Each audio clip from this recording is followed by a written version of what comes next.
Hey, good morning, everybody. It's 9:05 and I'm live. This is Today with Todd. Thank you for joining me this morning.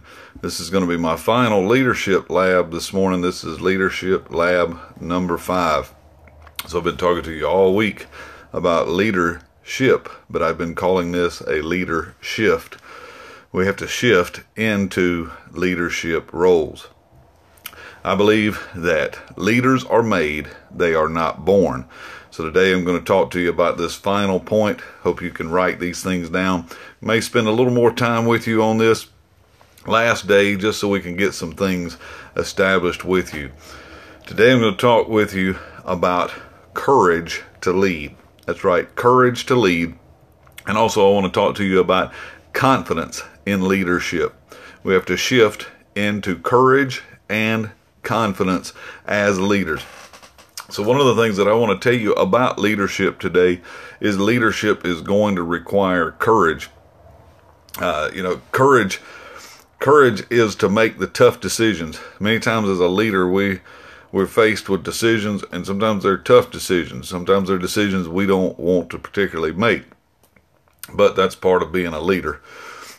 Leadership is the courage to communicate what other people are unwilling to say. Sometimes we have to say tough things, say things to people that may offend or even hurt people's feelings, but it's part of being a leader. Courage isn't the absence of fear. Let me make that point to you this morning, because let me just get right down here with you and talk to you about that. A lot of people think that having courage is not having fear, but that's not true. Courage, fear is present. Courage is not the absence of fear. But courage is when you make decisions despite the fear. The fear is there, but you have to make the decision. A lot of times we hide behind or mask, I'm praying about it. We make statements like that, I'm praying about it. There comes a time when praying about it has to end and a decision becomes necessary. That's called leadership. I have found this. When you exude courage, courage becomes contagious. Courage changes the atmosphere of where you are. When you're a leader, you have to display courage because it will affect other people. The atmosphere that you permit is the product that you will produce. Let me say that again. The atmosphere you permit is the product that you will produce. Courage is required as a leader. Confidence is required as a leader. You may not be liked as a leader. There may be times when you are misunderstood. Sometimes you'll even be misquoted. But you have to understand, as a leader, you speak a different language. I've been talking to you about that all week. Leaders speak a different language. They speak the language of vision.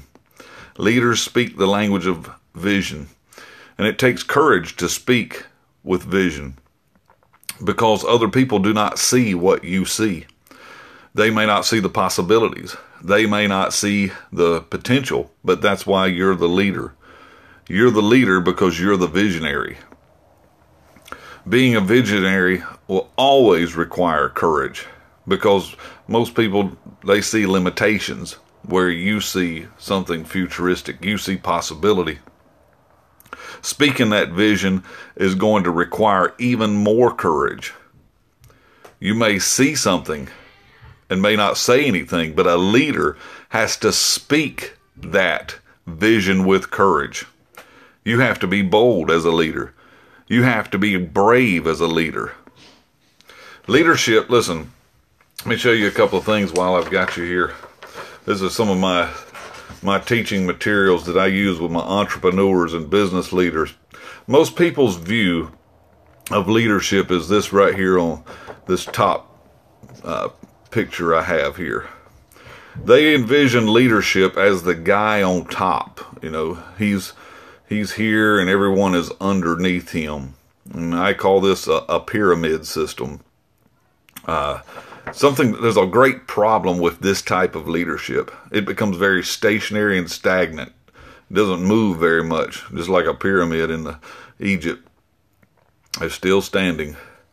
But the leader seeing himself on top, this type of organization, and I've found even many churches, they run this way. You got a guy on top and everybody's underneath him. It becomes very stagnant, very static. It doesn't move very well. So sometimes people will try to, they'll flip it over on its side and they'll make it like an arrow, it's going forward. And you got this guy out front and he's leading. The problem with this type of leadership is this type of leader becomes burned out very quickly. He loses momentum. Everybody's behind him in the charge. Third type that I've seen is this type. This is one that's rather new, but I call it a farce. It's just a lot of psychological mumbo jumbo. It's called servant leadership. The leader leading from behind. That's just a blunt object. Hey, good morning, Chauncey. Good to see you. It's just a blunt object. It won't have much point to it because ultimately the leader has to be the visionary. He has to be the one who brings everything to its point of reference in the future, not in the moment. So what am I teaching you here? Leadership doesn't mean you're the guy on top. Leadership doesn't mean you're the guy out front. My view of leadership is this. I've created a success wheel. Let me show you this one more time. It looks like a wheel rather than a triangle. You're not the guy on top. You're not the guy behind. You're not the guy out front. You're the guy that's right in the center of everything. That's why I look at leadership as a wheel, and I get right in the center of it. It's not a pyramid. Leadership can't become stationary or stagnant. Leadership can't be like an arrow with you out front leading. And leadership surely can't come from behind. You've got to keep leadership rolling. You got to be right in the middle of everything.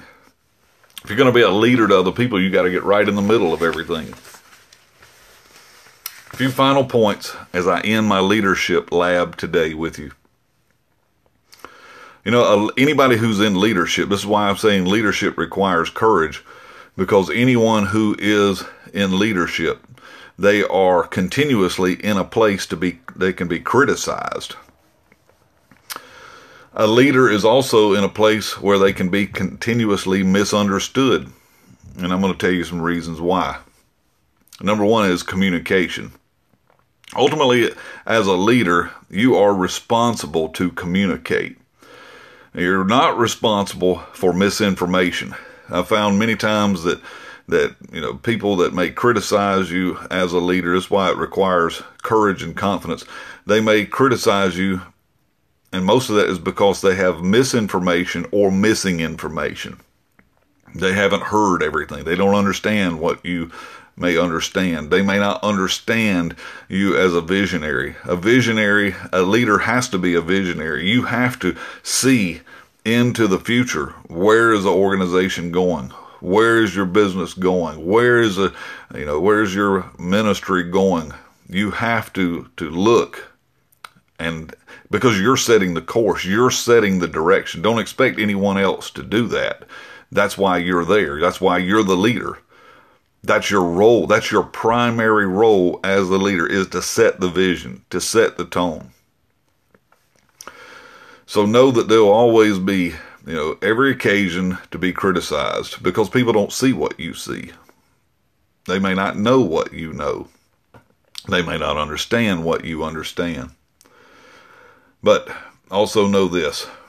Expect when you are in the light, when you are the leader, you will be examined by people as well. A great leader can't be afraid of that. Good leaders are afraid of that, but a great leader's not. Because ultimately, a great leader, he's going to take those that surround him and he's going to make leaders out of them. I've been teaching you this all week. Good leaders can lead great organizations, but great leaders, they create other leaders. So today, I just wanted to encourage you on this final leadership lab. We're shifting. This is a leader shift. We're shifting into courage and shifting into confidence, because ultimately these are going to be key to your continuance as a leader. I want to thank you for joining me all week. If you haven't got to see these leader shift labs, they are available here on Facebook. I'm also on Instagram. I'm on YouTube, and I'm also on LinkedIn. All of them are available there. Hope you can go back and watch those. Also want to make a couple of recommendations before I go. This is a great book by my spiritual father, Dr. Paul Kreitz. This book is called 21 Things Every Leader Needs to Know. If you've never read this, you can go to his website. It's paulkreitz.com. 21 Things Every Leader Needs to Know. I believe this book is even being used in the Pentagon, and some of the branches of the military have been using this to teach leadership principles and skills. Also, my wife just released a new book this week. It's called Daily Dose Devotional. You can find it at our website, and that is wisdomforbeyond.com. This book is $12. That includes shipping, United States only. You can find that there. Great 31-day devotional. Be a great Christmas gift, stocking stuffer, fit right in that stocking.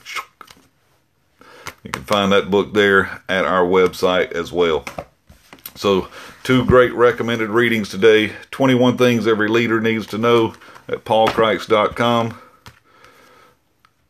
My wife's new book, Daily Dose Devotional, at wisdomforbeyond.com. And also you can find there a couple of books that I've written, Beyond Success, Defining Success for Today's Leaders, and the Apex Impartation, talking to you about what it is you receive from a spiritual father. Hey, thanks for joining me today.